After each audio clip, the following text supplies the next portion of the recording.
minutes.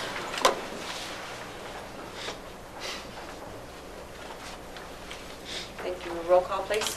Counselor Crum. Present.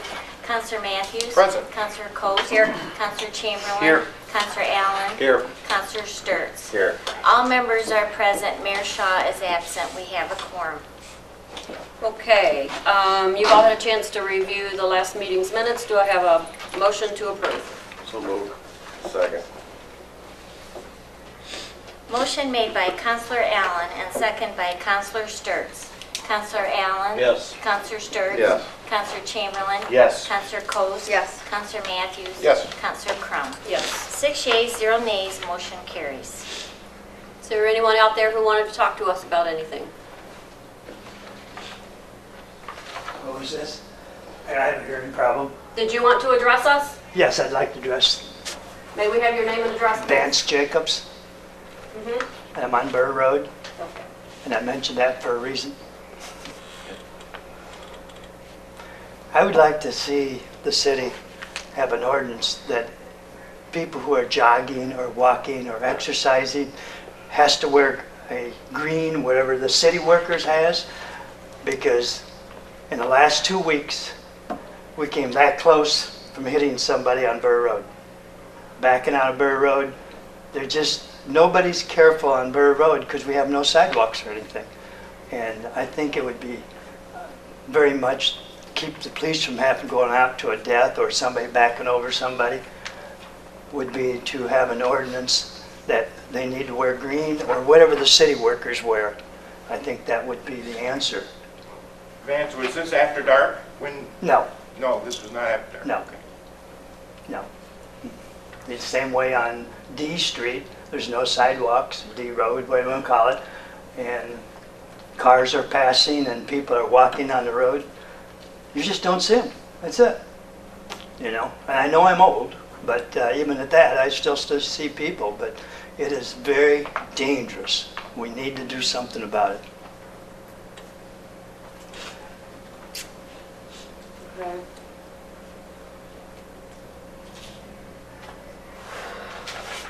So what you're saying is you would like to see that daylight and after dark also? Something Right. reflective Yeah. after dark? Yeah, and the city workers have something that they wear, and you can see them regardless of where they're working, what time they're working, whatever area they're working in, and I think we need to have the people who are jogging or talking or walking on the streets.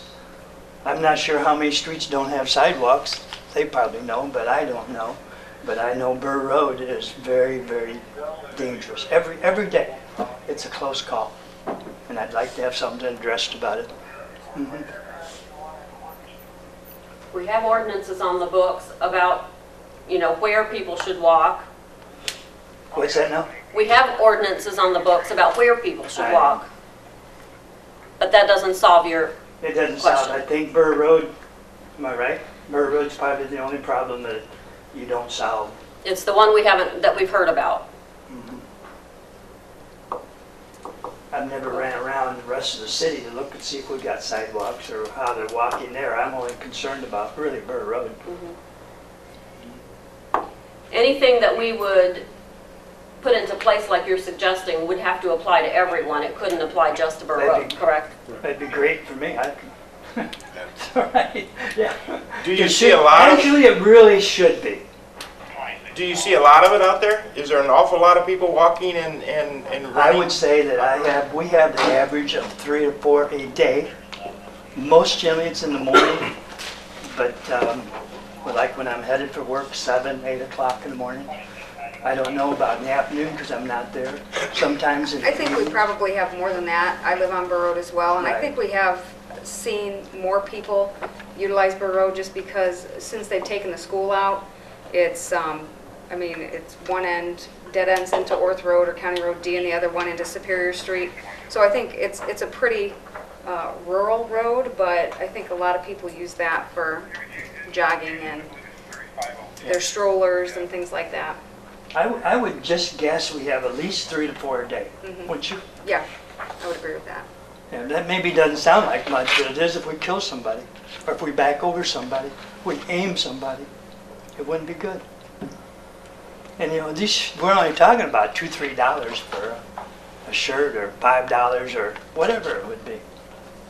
You know, it's not that much money for their own safety's sake. Okay, we'll have to refer it to committee That's and fine. have it looked at by the Safety and Code Committee. Okay. Okay, thank you. And I can leave? Yes. Okay, for committee reports, we have personnel and utilities if we want to go ahead with personnel. But I'll do the utility committee while you think, if you want to wait. Go ahead with personnel too. Okay. All right, let's do the utility committee first, and then we'll do personnel. The utility committee met on last Thursday. We had one issue, one update. The insulated storage tank for liquid carbon dioxide at the water treatment plant needs to be replaced. It has worn out its lifetime out there. It takes 14 weeks to get a new one from the time we place the order. And there appears to be only one company in the country that will be able to do this. The cost is going to be around $114,000. We do have money in the water fund to cover this cost. And we will need to go ahead and get it ordered. By the time we get it ordered and made, it will be into next year, so we can put it into next year's budgeting process. Dennis, how much will that crane cost us? I think all the ancillary costs, including pouring a concrete pad for this unit, we've got to run some new wiring, and also new lines from the water plant out to this new tank. Probably going to be in the neighborhood of 120,000. I think that would be the top end, all total. We, regarding that, because bidding it out is not going to be a viable option, we have a motion or a resolution that waives the bid process so that we can just go ahead and go straight to order. The other thing was that, you'll recall a couple months ago, we were bidding on a piece of equipment down in Paulding. We were the successful bidder on that equipment. It has been moved, but it will be installed along with the new storage tank that we need. So it's not being installed right now. So our recommendation will be to go ahead and prepare to order the storage tank. Dennis, upon, initial observation of what we got from Paulding, are we happy with, can we tell, just, can the guys look at it and say it looks like it's in good condition, or? Yes, Okay. for the most part. It was in operating condition when they quit using it and disassembled it. If we'd have been taking it apart, we probably would have done it a little bit differently than the guys in Paulding did, but yes, it all seems to be there. And Optimistic then? yes. Okay. Yeah. So you want a motion to go ahead and purchase the tank? Do we need that since we have a resolution on the agenda? It would be a motion to accept the The recommendation. committee Motion to report, look at- yeah. Fine, make a motion to accept your recommendation. Second? Motion made by Counselor Sturts and second by Counselor Matthews. Is there any discussion? Counselor Sturts? Yes. Counselor Matthews? Yes. Counselor Allen? Yes. Counselor Chamberlain? Yes. Counselor Coast? Yes. Counselor Crum? Yes. 6 yeas, 0 nays, motion carries. Heather? The Personnel Committee met right before this meeting, and we met primarily to review Ordinance 1999-18, which basically capped crossing guard salaries at $10 an hour, and that was put into effect August 1st of 1999. There are 5 crossing guards, and 3 out of the 5 are at top pay at $10 an hour. They don't get any benefits or anything. They're paid for 2¼ hours a day. And basically what we'd like to do is put a motion out there to repeal this ordinance so that they can, when the police department gets their cost of living increase or whatever, that the crossing guards are also entitled to that. And that would take effect when? The next time the increase? Right, if we get it through there, the next time that there's an increase, they would be eligible for that as well. If you might, you might tell them there's 5 crossing guards, 3 every day. The school pays for 1, and the other 2, the school pays for half their wages, and the city pays for half At this time. at this time. And the school's aware of the fact that they may have to pay more also for their crossing guard? If not, they'll find out. To make it fair? What section was that in? 1999-18. To answer your question, Don, we just built the school to half. They've never, Oh, we don't really have a discussion as far, they allow us to handle the personnel issues, we just bill them for half the cost. okay, so they don't pay them themselves? No, Okay. So you have 3 every day? yes, Shoup and Oak and Glenwood and Oak at the school. Down by the middle school. Okay.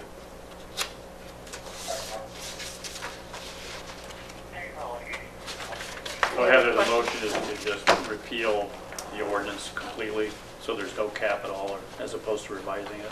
Correct. Okay. Be the cleanest way to do it, wouldn't it? Yeah, of course you'll need a, a subsequent ordinance to do that, but At the this time, recommendation would sort of get that going for next time. Okay. Right, yeah. So then what you're Yes. proposing is, Heather, is that if next time the city gets a 2 or 3%, it's going to be 2 or 3% on $10, correct? What, yeah, because I think there are some that are capped Actually, out. Fred, I'm just asking for that to be repealed so that whatever raise that we see fit for the crossing guards, we're allowed to give them at that point in time. Who makes that decision? I make the recommendation, the mayor makes the decision. Okay. If you stop and think about it, who wants to get up for hour and a half in that weather for $10? And then come Not back Jeff again. Steers. Then, no, not me. Then come back at, 2:30 I agree. To do it again? to do it again. Do we have a motion to accept the recommendation? Yes, so moved on that. Second. Motion made by Counselor Matthews and second by Counselor Allen. Is there any more discussion? And just for the record, no intention of decreasing their pay by repealing this ordinance, right? No, no. Okay, good. All right. Just looking out for the crossing guard. Yeah. We're gonna make the union mad. Counselor Sturts? Yes. Counselor Allen? Yes. Counselor Chamberlain? Yes. Counselor Coast? Yes. Counselor Matthews? Yes. Counselor Crum? Yes, 6 yeas, 0 nays, motion carries. thank you. We'll move on to department head reports. David? I've been approached by 2 property owners in the targeted downtown area for possible funding. I've been in contact with them, trying to find out more of the scope of what their project is and what kind of funding they're looking for, how much. When I get more news about that, I will be sharing that with council. Also, I've been moving forward with the certified local government designation for Wauseon. I know Glenn Grisdale is working on that through Reveille. I've contacted Nathan Bevel with the Ohio Historic Preservation Office, and he's kind of given me an update of where everything is so I can move forward on that. Also, I've been working through community reinvestment area tax abatement applications for Don's Automotive Group. And then the foam packaging over here on Enterprise, they submitted a tax abatement application also. So I'll be working through that when they finish their construction. Okay, thank you. Chief Sluter? Everything's good at the fire department. We got Fire Safety Week coming up the second week of October. We've got a lot of events planned for school activities and education programs that week. And this Saturday at the end of that week, we're having an open house at the fire department. for a couple hours that day. We'll be inviting the whole community up, and we'll be especially inviting the kids to bring their parents up to the fire department that Saturday. Be cooking hot dogs and hamburgers for giveaway to the community, and basically an open house. Other than that, we're good. Yeah, but Any plans for any sort of a feather party or anything this Oh, year? yes, we discussed that at staff meeting, but yeah, feather party's on the works for the 16th of November. Yeah. I told them, they just wanted to hear you say it. Okay, yeah. I don't always believe everything she says.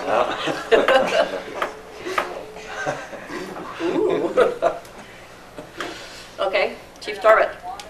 Our Citizens Police Academies kicked off on Thursday. We had 9 out of the 10 people there. We do have 10 people registered. I think everyone had a good time. Meg was one of our participants. That will finish off the first week in November. Also, we will be assisting the fire department at the open house. We will be doing bike safety, fingerprinting, and helping out wherever we can with that as well. could you share with us if Meg has submitted a CCW request at all? Not as far as I know. Okay. What's the CCW? Application of carry a concealed weapon? Oh. That's in a couple of weeks. We'll let you know how she does on that. Because that would go good with the tiara that you had that one time. Queen with the gun. Okay. Mr. Hall was called out right before the meeting, so Dennis? Yeah, it's a tough act to follow. Sorry.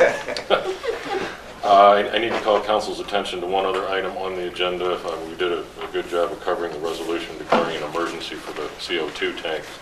But under new business, I'm asking for a motion to authorize the mayor to enter into an agreement with Continental Valuations.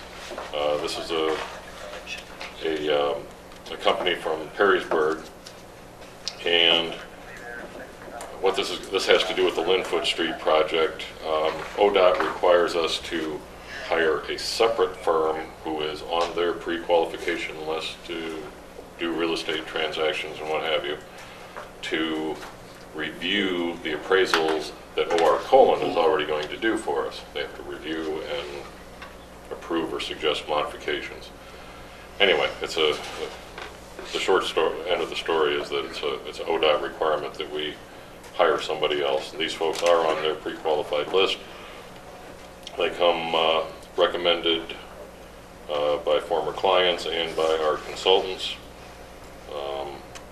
And their total fee is $8,100 for doing that. There are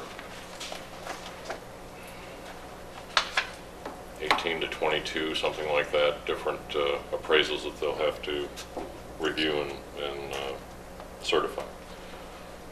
So I wanted to explain that. And ODOT's going to pay the fee, right? No, no, they don't. But anyways, it's in lieu of the total project. It's sort of a drop in the bucket, but it's something that we technically need to do, and it satisfies their requirements so that we can get the big piece of the pie for the grant refunding on the project. Other than that, the public works guys have been busy sprucing up town. Leaves haven't started to fall yet, so that's good. They can get some things done.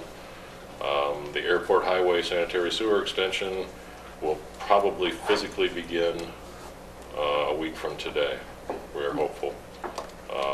Finally got the EPA approval on that, and got the manholes delivered. We have the pipe on hand.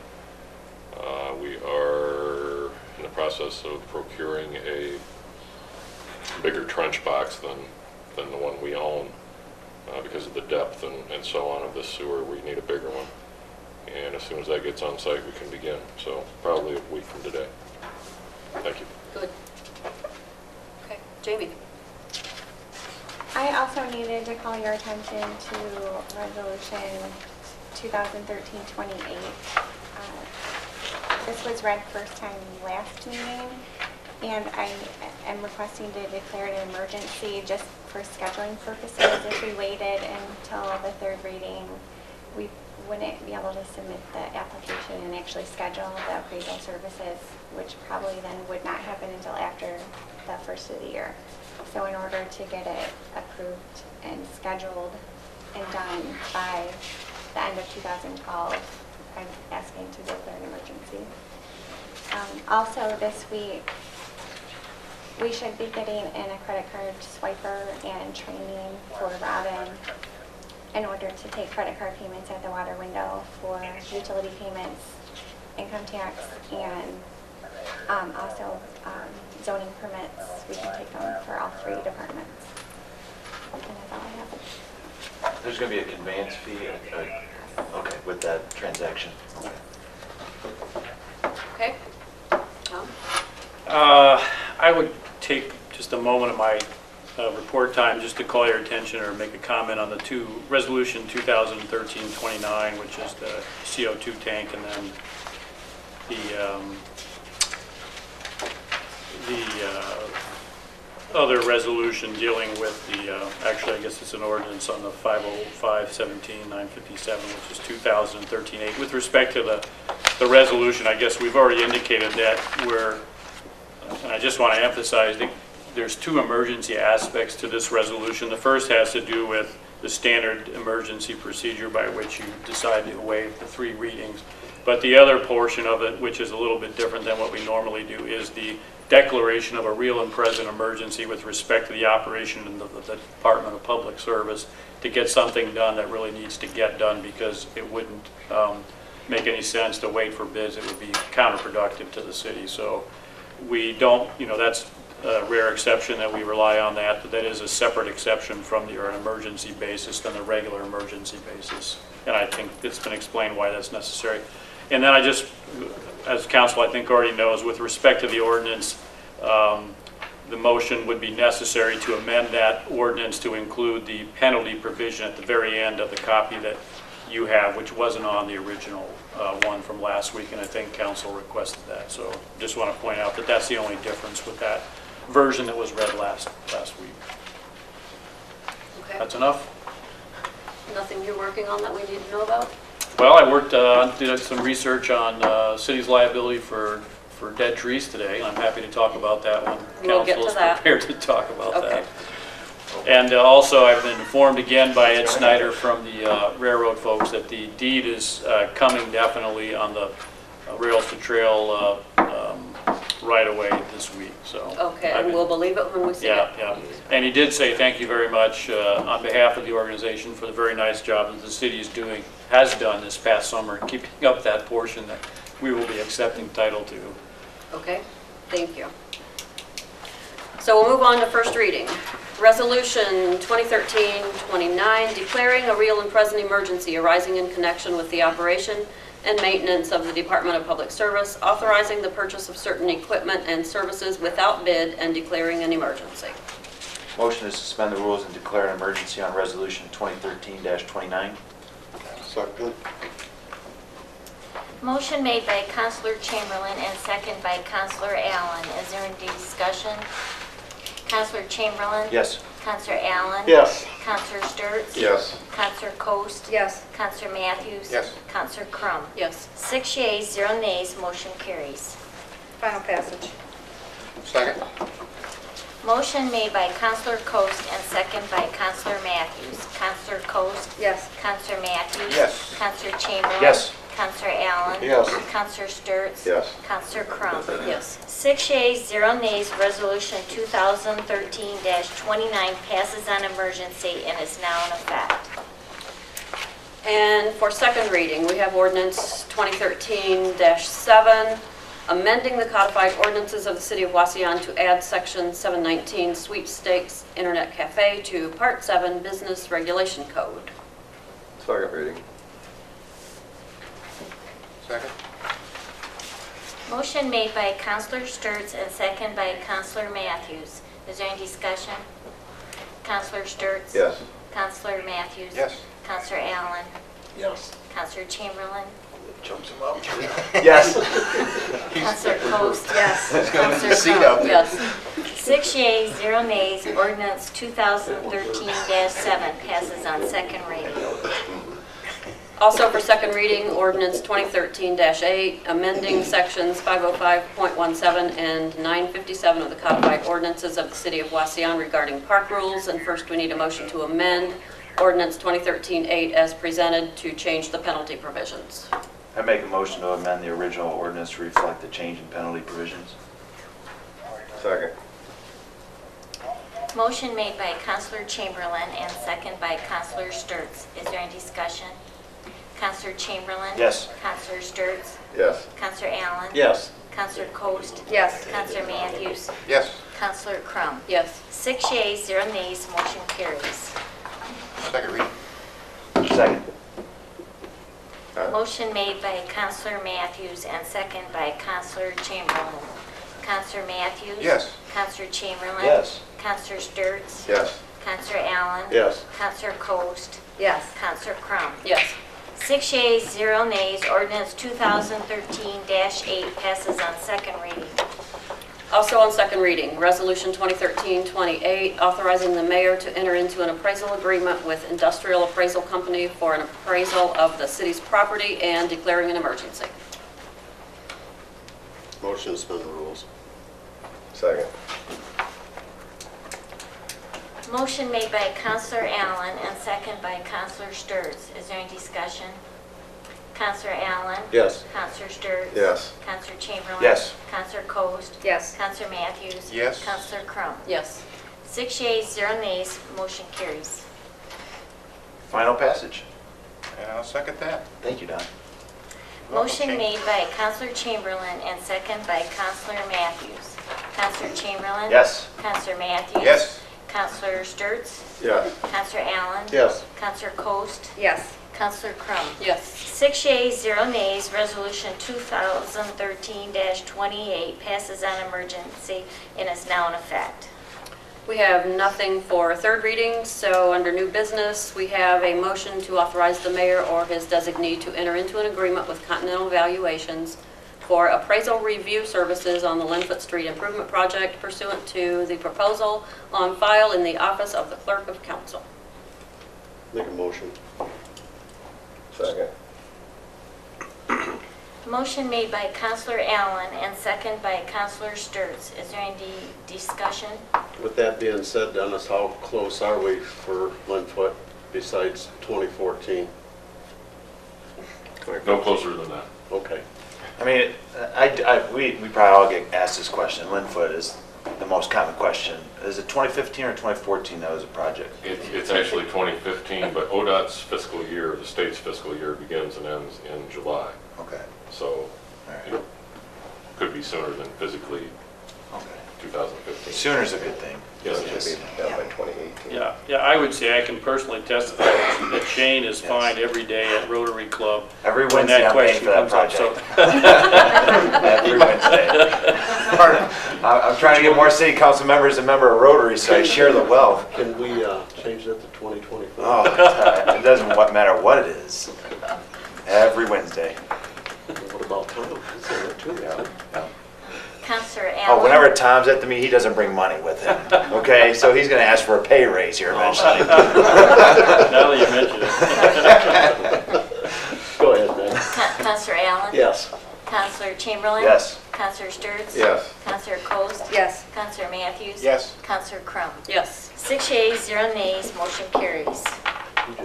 And the next motion is regarding seasonal flu shots, which we have done every year for as long as I can remember.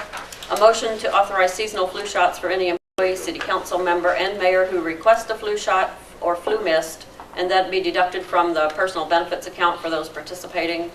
These are normally done at the health department. I would encourage anybody who has city-provided health insurance to run it through that program as long as it's not hitting your pocketbook.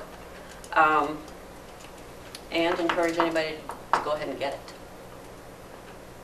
Motion. You guys all get that, y'all get it, then I won't have to. I'll make a Yeah. motion. Make a motion to authorize the seasonal flu shots Second. for the employees. Motion made by Counselor Coast and second by Counselor Chamberlain. Counselor Coast? Yes. Counselor Chamberlain? Yes. Counselor Matthews? Yes. Counselor Allen? Yes. Counselor Sturts? Yes. Counselor Crum? Yes. 6 yeas, 0 nays, motion carries. And the next item we discussed at committee of the whole meeting and decided to defer it to tonight was the discussion on the dead tree close to Reard Park. The question of liability and precedent setting and so forth comes up.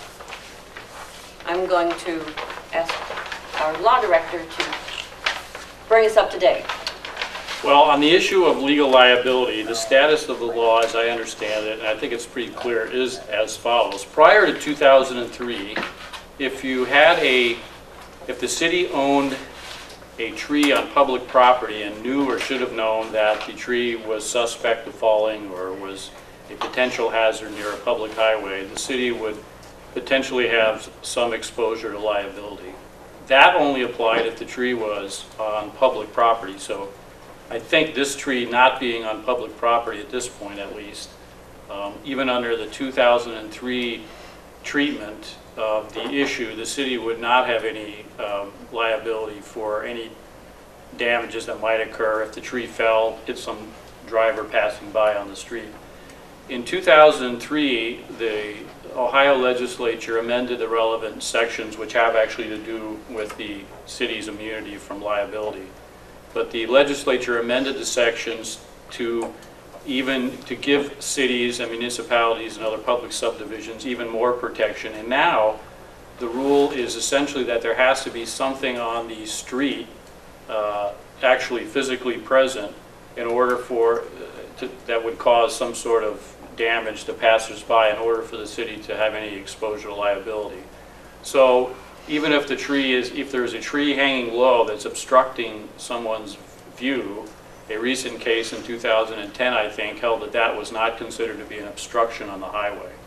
So essentially what happened was the Supreme Court in 2000 said, yes, a city can be liable if a tree is on public property and causes an accident, say, and then the legislature said we don't like that result, that interpretation of the statute. They went back and restricted the language, so that now the exposure is even less. So just with respect to obstructions on the highway. So if a tree fell on the highway from a public property and the city did nothing about it, that would be an actual obstruction. But I think given that the tree is fundamentally not on public property, makes it not an issue at all, and then even under this revision protects the city even more. Now, having said that, that doesn't mean that the city cannot require that under the city's code, I think it can go in and ask or demand that the tree be taken care of. But in terms of exposure for not doing it, I think we're on pretty safe grounds there. And that's the legal issue. In terms of precedence, I mean, I guess the question there is if we go in and take care of that tree here, is that going to be a step in the direction of having to do that citywide? But say, can the city go in and take it down and put it like on her taxes or somewhere on? I think that's the case, yeah. Okay, I mean, because that would keep the other ones from doing it. And, Sure. And I agree with you as far as the law goes, but I think we all know that even if it wouldn't, city wouldn't be held responsibility, you still would have to, It doesn't stop anybody from naming us in a lawsuit, right, Tom? Right. No, that's Yeah. true. right, it doesn't make them stop, that's what I wanted to say.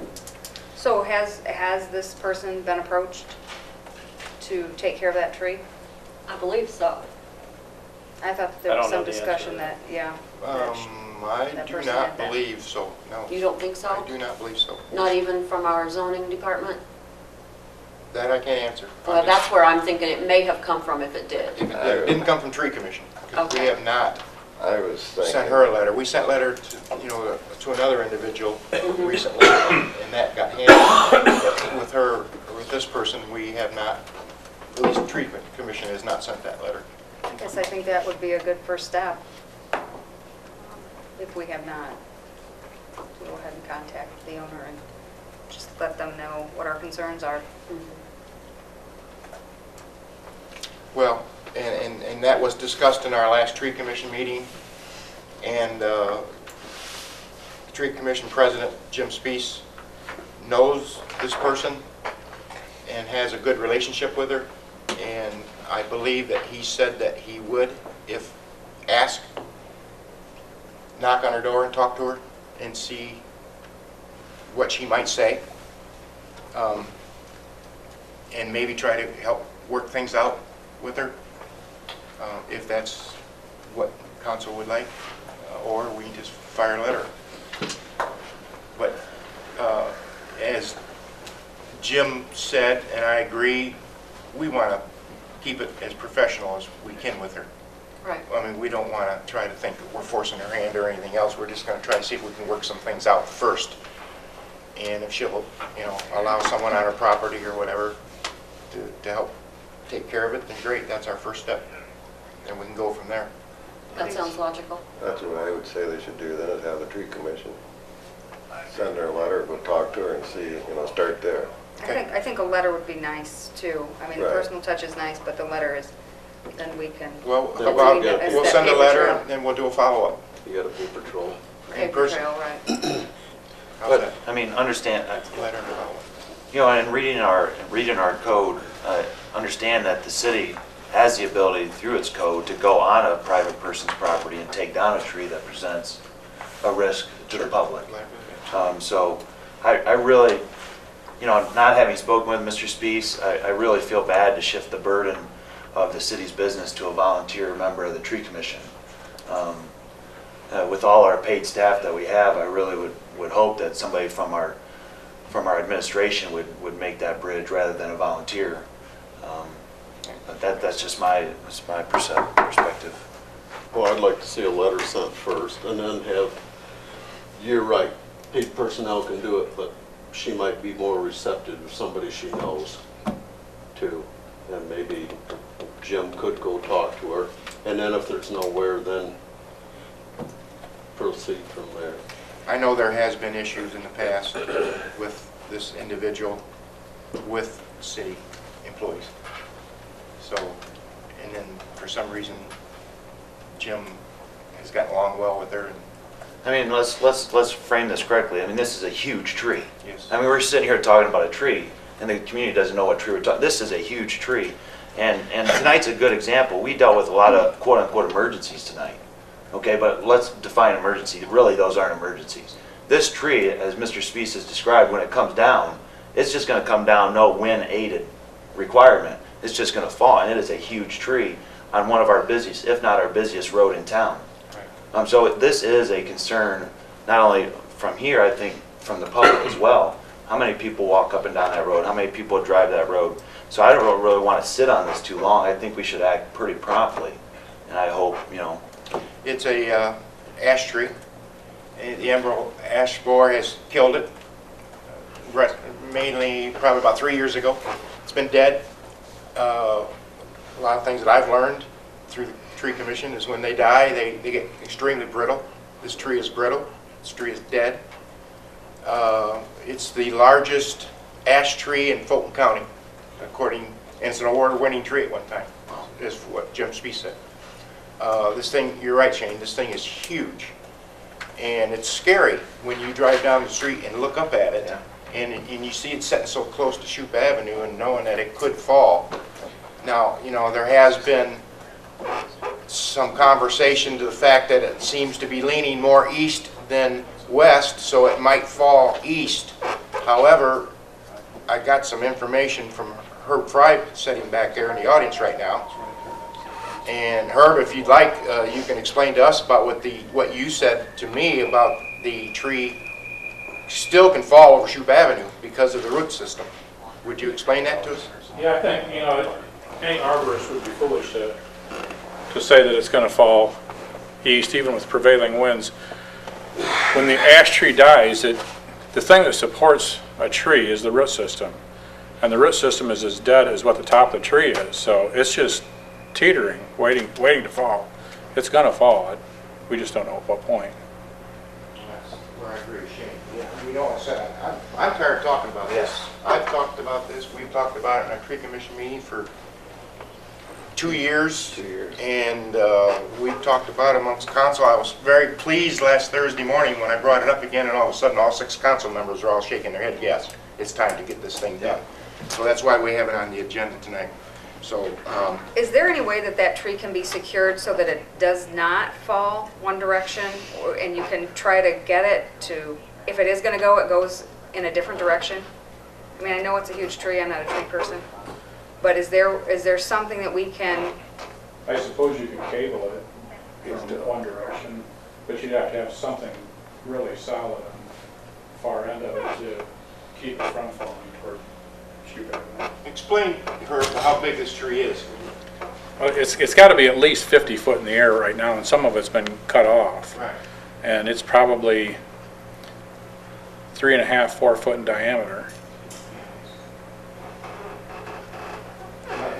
If you go down there and look, there's another one that's right in front of it that's about 25, 30 feet, looks to me, that's dead. That sits closer to shoot than this one does. And that one should actually drop too, if you're going to go and take the big one out. I mean, Well, go ahead, Jeff. my suggestion is we get her a letter sent out this week. And just, I think somewhere in the last 2 years we've talked to her about it, but, it's been 2 years, so it's hard to say. So let's start from the beginning, send a letter out this week, and in the following week, Jim wants to, somebody from the city can send her a letter, and the following week, if Jim wants to stop and talk to her about it, if you don't mind, No, he but the said, city should send her a letter first. Well, that letter should probably come from the tree commission. The first one. The whole idea, the code says the whole idea to be able to go into a private person, it starts with tree commission. Right. The tree commission starts that process. To have the city go onto a private person's property and take a tree. My personal feeling, I agree with everything that's said, but I just say we start that process, we go, we cut it down, we assess our taxes and be done with it ASAP. That's how I feel. But this approach, sending letters and things like that, at least is a start. I think we've got to do something if she hasn't been contacted. I think we have to do I something. mean, if you send her a letter and give her a week, might be better than having the city workers down there start cutting and getting shot at. No, I totally promote using the code, but let's use the code. Code says tree commission starts the process, so Okay. let's get it going. So we're not talking about this 6 months from now. Right? Has the tree commission already made that decision? I mean, they've been talking about this tree. yeah, as well. we have never made a recommendation to, drop the tree or send a letter or anything. We would, because we're all in agreement of it, but we just never did. So it seems to me that we're in agreement that the tree commission needs to start the process. That needs to get going. Okay? Okay. All righty. How often you guys meet, Donnie? Once a month? Yeah, we just met last week, so. Can you guys do Emergency meeting? that or even a phone call? Sure. We'll Or work can you something out. drive around, talk to all the tree commission people in your, Can we meet at your house? Yeah, if they in have your a- non-busy moment of your day? Thanks, I Tom. don't know, I'll have to find a moment in there that I'm not busy, but, yeah, we'll get it worked out. Okay, great. Can we have a motion to approve the bills? Thank you, council, for Yeah, no problem. discussion on this. So moved. Second. Motion made by Counselor Coast and second by Counselor Sturts. Counselor Coast? Yes. Counselor Sturts? Yes. Counselor Allen? Yes. Counselor Chamberlain? Yes. Counselor Matthews? Yes. Counselor Crum? Yes. 6 yeas, 0 nays, motion carries. If there's nothing else, can we have a motion for adjournment? So moved. Second. Motion made by Counselor Allen and second by Counselor Sturts for adjournment. All in favor? Aye. Motion carries.